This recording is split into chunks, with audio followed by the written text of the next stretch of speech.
Hari ini petugas keamanan masih terus berjaga di pintu masuk rumah sakit darurat. Meski tak dilengkapi dengan alat pelindung diri, para petugas berjaga di pintu masuk untuk memeriksa sejumlah warga yang ingin memeriksakan diri. Sejumlah mobil pun pada Selasa pagi juga terlihat masuk ke rumah sakit darurat COVID-19 ini. Minimnya APD membuat sebagian petugas dan warga yang datang tidak menggunakan masker. Hari ini penyemprotan dilakukan di halaman RS darurat untuk mengurangi penyebaran virus corona. Sementara itu, untuk tahap awal, rumah sakit darurat ini dapat menampung 1.500 pasien. Sehingga bisa melayani sampai 1.500 pasien untuk tahap pertama. Untuk tahap berikutnya, kami akan lakukan juga penambahan di tower berikutnya lagi. Di tower tersebut, ini ada penambahan, nanti totalnya mudah-mudahan ada 3.000 kamar yang kita siapkan untuk para pasien corona. Sehingga bisa menampung langkah-langkah atau juga pasien-pasien yang memang dikhususkan untuk masuk ke rumah sakit. Senin sore pasca beroperasi, pintu masuk Wisma Atlet Kemayoran sempat dipenuhi antrean kendaraan maupun warga yang ingin memeriksakan diri ke RS darurat ini. Karena menunggu lama, seorang warga bahkan terjatuh lemas. Tak ada yang berani menolong selain keluarganya. Hal ini karena tak dilengkapi alat pelindung diri. Sampai Selasa siang, sudah ada lebih dari 100 pasien yang mendaftar di Rumah Sakit Darurat Wisma Atlet ini.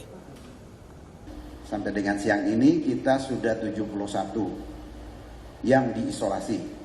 Ada terdiri dari 32 perempuan dan 39 laki-laki. Namun yang masuk dalam pendaftaran ya, per hari ini dengan sampai siang hari itu lebih dari 100. Sejak beroperasi, beberapa pasien sudah diperkenankan untuk masuk di rumah sakit darurat ini.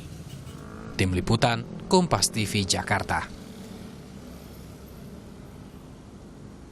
Kita pantau bagaimana situasi terkini di Rumah Sakit Darurat COVID-19, Saudara. Kita tanyakan kepada jurnalis Kompas TV, Elgin Firdianto di sana. Selamat sore, Elgin. Elgin? Ya, kita tunggu. Ini dia Elgin. Ya, Elgin, selamat sore. Bagaimana perkembangan terkini di sana? Apa saja langkah yang diambil oleh pihak rumah sakit dalam melakukan perawatan terhadap pasien yang ada di sana? Ya, selamat sore Yasir dan juga saudara. Tadi baru saja dilakukan press conference yang dipimpin oleh Kepala Staf Kodam Jaya, Brigjen M. Saleh Mustafa, di mana ia mengatakan betul ada 100 lebih pasien yang sudah mendaftar sejak Senin sore kemarin. Dan juga dari 100 lebih pasien yang sudah mendaftar ini, setidaknya sekitar 71 pasien sudah dilakukan isolasi di dalam Rumah Sakit Darurat Penanganan COVID-19 di Kemayoran, Jakarta Pusat ini. Dan untuk rinciannya ialah ada sekitar 32 pasien perempuan dan 39 pasien laki-laki. Namun, Satgas masih belum bisa memberikan rincian terkait orang dalam pemantauan, pasien dalam pengawasan, dan juga pasien yang positif COVID-19.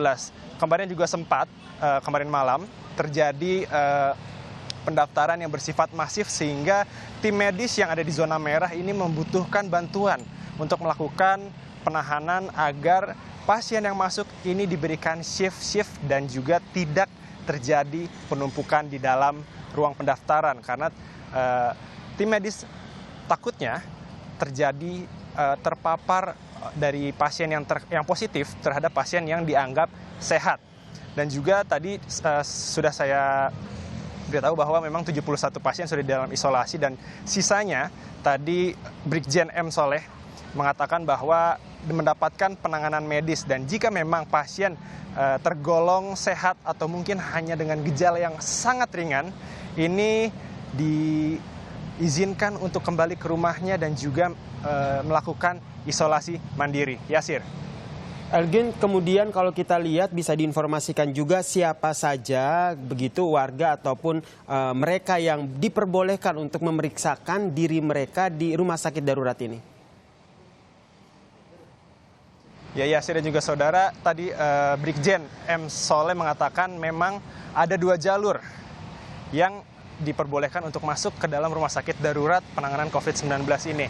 Yang pertama ialah melalui jalur rujukan, di mana pasien datang sudah dengan rujukan dari rumah sakit rujukan pertama yang ditunjuk pemerintah dan juga dengan gejala yang ringan hingga menengah saja. Hal ini dilakukan karena memang pemerintah ingin untuk rumah sakit rujukan yang pertama ditunjuk untuk menangani pasien COVID-19 yang tergolong memiliki gejala yang cukup berat. Dan yang kedua ialah dengan jalur mandiri. Dan jalur mandiri ini tadi diberitahu bahwa memang pasien atau orang datang saja langsung ke dalam rumah sakit darurat penanganan COVID-19 ini, dan memang mereka merasakan adanya gejala-gejala yang dimana mereka mengarah ke arah positif COVID-19. Seperti itu, Yasir. Baik, terima kasih jurnalis Kompas TV Elgin Firdianto atas informasinya dari Rumah Sakit Darurat untuk penanganan pasien COVID-19 yang telah resmi dioperasikan hari ini, dan memang pasiennya pun sudah mulai berdatangan, saudara.